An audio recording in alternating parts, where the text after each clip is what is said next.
Hey folks, this video is about a pandemic that I'm seeing in the golf industry. And it's the inability to have soul turf interaction.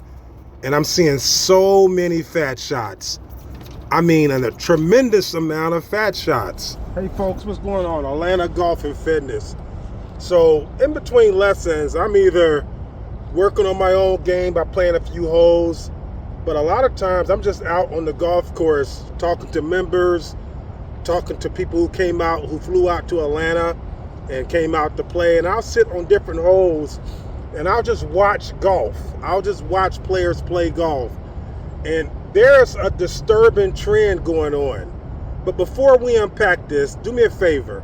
Hit that subscribe button. It's very, very important. It keeps us growing. It allows us to continue to make good content.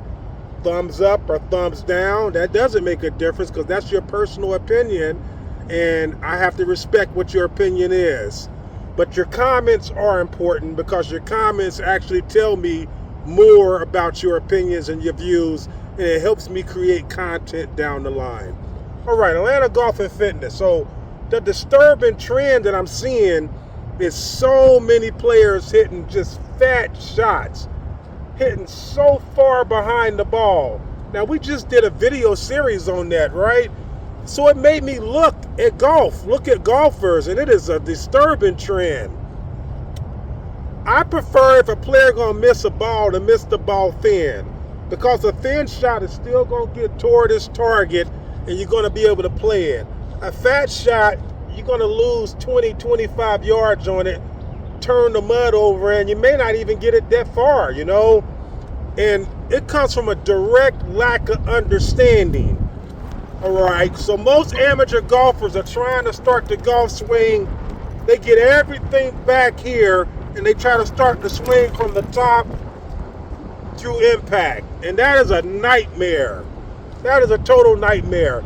Even players that feel they're getting the club head on the ball as soon as possible, they still know, the good players, that they have to have some motion that starts from the ground up. You have to start understanding the vertical arc depth, the up and down of the club. Remember, if you don't control soul turf interaction, everything else goes out the window. So folks, please work on that first and foremost. You can look through my playlist. I've given countless drills on how to improve your angle of attack.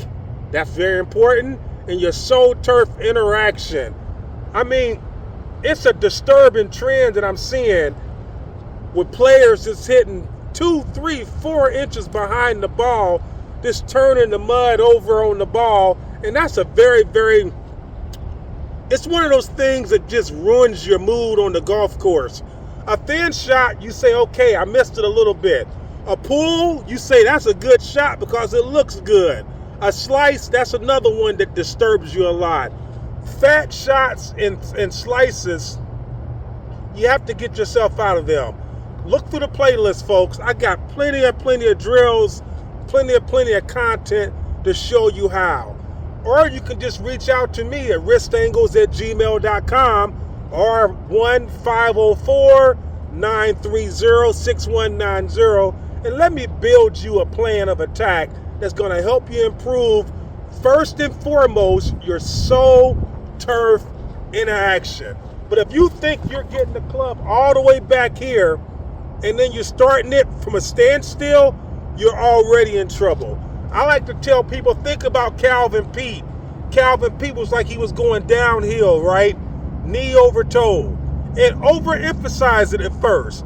Really get that knee over toe. That knee over toe. Remember, our goal is to be as balanced as possible while in motion.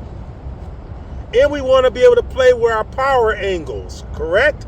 Now, we can play in balance to create momentum and velocity, and we can play with our power angles if we start getting the club in the correct positions and we really want to get out the way.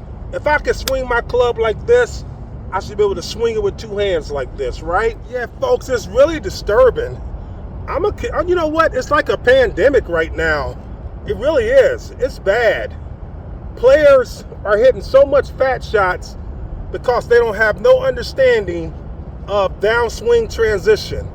They're getting the ball all the way to the top and then just swinging down. Not having no linear motion, not having no rotation, not creating no space to swing through. Look at that.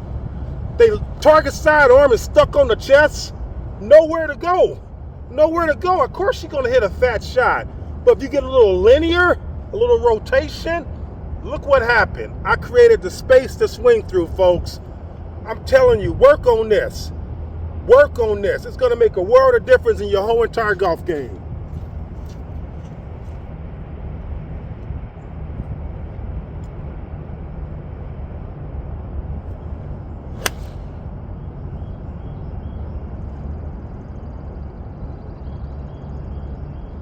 Nice ball right there. Folks, it's not a hard task. Give yourself a 4-week window to focus on this one key. Improving your soul turf interaction, improving your vertical arc depth, downswing transition. They all go together in a nice little bowl of gumbo, and they make a great mix once you understand them. First, Google the terms, get an understanding of what they are, and then you're going to be so happy that you did, because then you'll know what you're actually trying to improve instead of swinging to the top and then swinging down, which is a recipe for disaster. Take care. Remember, the journey does require work. Peace. Folks, I'm interested to see 183. I'm interested to see where that 6-iron went. It was a nice 6-iron. We got the same storms everybody else got this week. Augusta week, Masters week. So it's not only wet, it's windy. Look at that flag whipping. So I'm just interested to see if that 6-iron was able to get on the green. Whoa! You talking golf shot. I mean, I hit it pure. I'm gonna tell you folks, I'm totally in love with these Callaway Henrik Stenson legacy irons. They leave me pin high so many times. Just pin high so many times, and it doesn't make the difference on what the distance is. Pin high so many times. Beautiful, beautiful ball. Pins right there. You know, where the pitch that. I'm always like to see how much the ball, and my balls don't move much. So I'm thinking my ball, it's gotta be somewhere here. I wish I could find it. That don't look new enough for my ball. I wish I could find it, folks, because I like to know how much my ball actually moved. That may be one right there. But hey, folks, again, think about what you're working on. Google the terms, vertical arc depth, downswing transition, soul turf interaction. Get an understanding of them, and then you can actually go to my playlist because I got countless videos on them. Take care, folks. Atlanta Golf and Fitness. The journey does require work. Peace.